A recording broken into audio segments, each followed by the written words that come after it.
Assalamualaikum warahmatullahi wabarakatuh. Perkenalkan, kami dari kelompok 4 akan mempresentasikan hasil dari diskusi kami, yaitu tentang penggunaan dan fungsi pipet.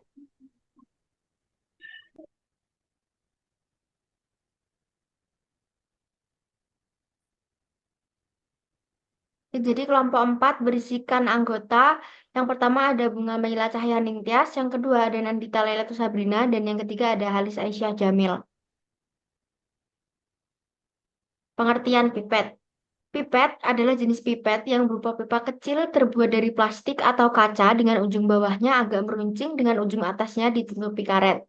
Berguna untuk mengambil cairan dalam skala tetesan kecil. Saat melakukan percobaan reaksi kimia di laboratorium, bahan yang kita perlukan jumlahnya tidaklah terlalu besar sehingga tidak bisa diukur dengan alat ukur yang berskala. Untuk keperluan itu, maka digunakan pipet tetes. Pipet tetes ini hanya bisa digunakan untuk bahan yang bersifat cair. Jika ada bahan padatan yang harus diukur menggunakan pipet tetes, maka padatan tersebut harus terlebih dahulu dilarutkan. Fitriani Kahar 2022. Cara penggunaan pipet. Yang pertama ada pipet tetes. Cara yang pertama, pastikan Anda sudah menggunakan hand glove sebelum memulai. Cara yang kedua, pasangkan tip dengan karet di bagian atas. Cara yang ketiga, menekan bagian karet agar udaranya dapat keluar terlebih dahulu. Jika Anda menekannya ketika di dalam air, maka udara yang keluar mungkin dapat bereaksi dengan zat cair. Cara yang keempat, ketika mengambil larutan, tekan karet pada bagian atas. Lalu masukkan ujung pipet ke dalam larutan atau reagen yang akan diambil. Lepas karet penghisap dan pindahkan larutan tersebut ke wadah lain yang telah dipersiapkan. Yang kedua ada pipet volume. Cara yang pertama, pasangkan bola hisap ke ujung pipet volume. Yang kedua, lalu kempiskan bola hisap dengan menekan tombol A.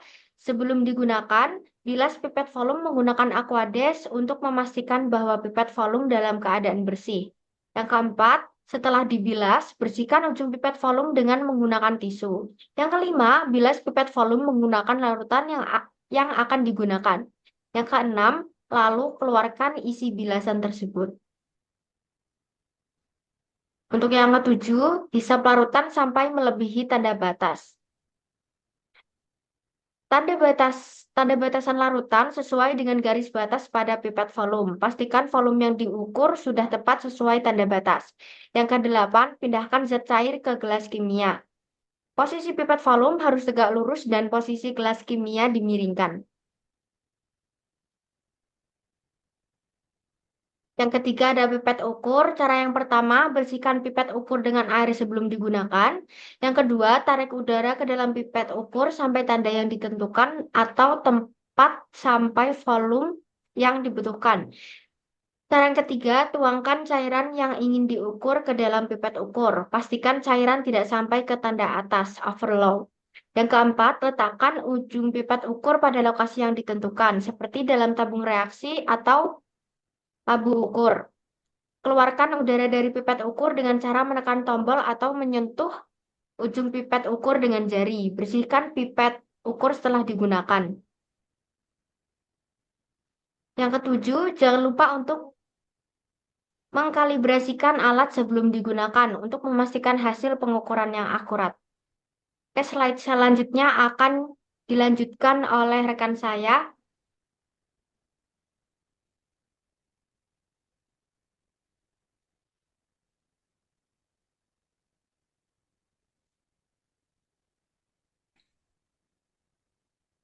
Pipet Westergreen. Yang pertama, mempersiapkan alat dan bahan pemeriksaan yang akan digunakan. Yang kedua, selanjutnya dengan menggunakan spuit, menghisap antikoagulan natrium sitrat 3,8% sebanyak 0,48 mili. Selanjutnya, menghisap darah vena dengan spuit sampai tanda 2. Yang keempat, lalu menghomogenkan antikoagulan dengan darah vena sampai homogen. Yang kelima, kemudian memindahkan komponen darah yang telah homogen ke dalam tabung reaksi. Yang keenam, gunakan karet hisap yang telah terpasang pada pipet Westergreen darah dihisap ke dalam pipet Oestrogren secara perlahan sampai tanda garis 0 mm ada pipet. Yang ketujuh, lalu meletakkan pipet Oestrogren dengan tegak pada rak Oestrogren dengan membentuk sudut 90 derajat Celcius selama 1 jam. Yang ke-8, setelah selesai memakai langkah selanjutnya adalah membaca kondisi laju endap darah LED dengan melihat endapan pada pipet Oestrogren. Yang ke-9, mencatat nilai LED yang tertera pada pipet Oestrogren. Mikropipet. Yang pertama, mempersiapkan mikropipet. Pastikan mikropipet dalam kondisi bersih dan steril sebelum digunakan. Periksa juga pengaturan volume pada mikropipet apakah sudah sesuai dengan kebutuhan. Yang kedua, siapkan tip mikropipet. Pasang tip ujung mikropipet yang sesuai dengan volume yang akan diambil atau ditransfer. Pastikan tip terpasang dengan rapat agar eh, tidak terjadi kebocoran atau kontaminasi. Yang ketiga, menyiapkan cairan. Pastikan cairan yang akan diambil atau ditransfer berada dalam wadah yang tepat. Pastikan juga cairan telah diaduk atau dicampur secara merata jika diperlukan. Yang keempat, mengambil cairan. Tekan tombol pengambilan sampel mikropipet hingga posisi terendah dan masukkan ujung tip ke dalam cairan yang akan diambil. Perlahan lepaskan tombol pengambil sampel untuk memungkinkan cairan masuk ke dalam tip. Pastikan cairan yang diambil sesuai dengan volume yang diinginkan dengan memperhatikan skala yang tertera pada mikropipet. Yang kelima, transfer cairan. Tempatkan ujung tip mikropipet ke dalam wadah atau tempat tujuan transfer cairan. Tekan tombol pengeluar sampel dengan perlahan dan stabil untuk pengeluaran cairan ke tempat tujuan. Pastikan tidak ada tetesan cairan yang tersisa di ujung pipet setelah transfer selesai. Cara pemeliharaan pipet. Yang pertama, pipet dites. Pembersihan, pemeriksaan, penyimpanan. Selanjutnya akan dibacakan oleh rekan saya. Baik, selanjutnya yaitu ada pipet volume. Cara pemeliharaan pipet volume yaitu dengan pembersihan pipet, pengeringan pipet, penyimpanan pipet, dan juga kalibrasi pipet. Next.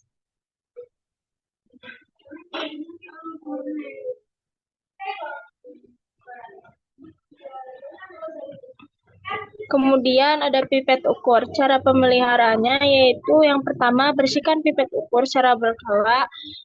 Yang kedua, simpan pipet ukur dengan benar. Yang ketiga, jangan biarkan larutan mengering pada ujung pipet. Yang keempat, kalibrasi pipet ukur secara teratur. Dan yang terakhir, jangan gunakan pipet ukur dengan larutan yang tidak sesuai.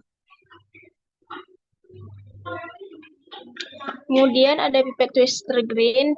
Pipet Oestrogren harus dibersihkan dengan merendam pipet Oestrogren menggunakan air suling agar darah yang berada pada pipet bisa keluar seluruhnya. Dan yang terakhir yaitu ada mikropipet. Cara pemeliharaan mikropipet yaitu yang pertama, mengontrol secara rutin kondisi pipet. Periksa bagian yang ada di alat tersebut untuk memastikan tidak adanya kerusakan seperti retak atau ada komponen yang hilang.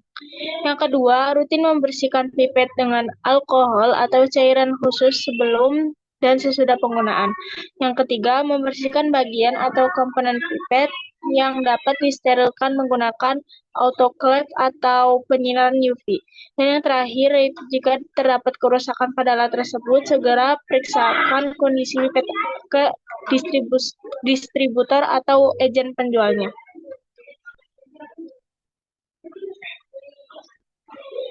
Dan di sini ada beberapa latihan soal mengenai penggunaan dan fungsi pipet. Pipet tetes. Pipet tetes merupakan jenis pipet yang digunakan untuk memindahkan larutan dari suatu wadah ke wadah lain dengan jumlah yang sangat sedikit dan dengan tingkat ketelitian pengukuran volume yang sangat rendah. Bagian-bagian pipet tetes yaitu yang pertama, karet pipet digunakan untuk mengatur keluar masuknya cairan, yang kedua, badan pipet digunakan untuk menampung cairan ke wadah lain, dan yang ketiga yaitu ada mulut pipet digunakan untuk tempat keluar masuknya cairan. Cara penggunaan pipet tetes yaitu menggunakan hand glove sebelum memindahkan cairan, pasangkan tip karet pada bagian atas pipet, keluarkan udara dalam pipet dengan menekan karet pada bagian atas pipet, masukkan ujung pipet ke dalam cairan yang akan dipindahkan, dan pindahkan cairan ke wadah lain dengan melepas tekanan pada bagian atas pipet. Pipet volume. Definisi dan fungsi pipet volume. Menurut Westlake, pipet volume adalah pipet yang dibuat dengan tujuan untuk mengukur volume cairan tertentu dengan presisi yang tinggi. Pipet volume biasanya digunakan untuk mengukur volume tunggal dengan sangat akurat dan tepat. Dalam kimia analitik, pipet volume digunakan untuk menyiapkan larutan seperti titrasi dan persiapan larutan standar. Untuk pipet ini dikalibrasi untuk menampung volume cairan tertentu dengan akurasi yang luar biasa. Bagian-bagian pipet volume. Bagian penting dari pipet volume adalah pipet, sumbat karet atau pipet filler, dan tanda ukur. Pipet berfungsi sebagai saluran untuk mengalirkan cairan, dan sumbat karet atau pipet filler mengontrol aliran cairan dengan mengubah tekanan. Cara penggunaan pipet volume. Pertama, letakkan bola hisap di ujung pipet volume dan tekan tombol A untuk mengepiskan. Selanjutnya, keluarkan isi bilasan dan hisap cairan sampai melebihi tanda batas. Garis batas larutan akan sejajar dengan ujung pipet volume. Selanjutnya, masukkan cairan ke dalam gelas kimia dan pastikan gelas kimia dan pipet volume tegak lurus. Mikropipet. Mikropipet adalah alat yang lebih akurat daripada pipet tetes untuk mengangkut cairan bervolume kecil, biasanya kurang dari 1000. Bagian-bagian mikropipet. Yang pertama ada plunger. Plunger bagian atas untuk menyedot dan mengatur volume cairan dengan suara klik pada setiap perubahan volume. Yang kedua, ejector ujung, tombol untuk melepas ujung pipet dengan mudah. Yang ketiga, jendela volume, menampilkan volume cairan yang telah disesuaikan. Yang keempat, poros, tabung udara yang membantu menarik atau mendorong cairan. Yang kelima, ujung mikropipet, digunakan untuk mengambil dan memindahkan sampel tersedia dalam berbagai ukuran sesuai volume yang dibutuhkan. Cara penggunaan. Yang pertama, atur volume mikropipet dengan memutar atau menekan tombol volume navigasi sesuai kebutuhan. Yang kedua, pasang tip mikropipet sesuai kebutuhan. Yang terbaik adalah memutar-mutar tip daripada mengetuk-ngetukannya. Ketiga, menjaga mikropipet dengan posisi tangan yang nyaman. Keempat, pastikan untuk menyedot masuk dan memompa cairan dengan benar dan tidak terburu-buru.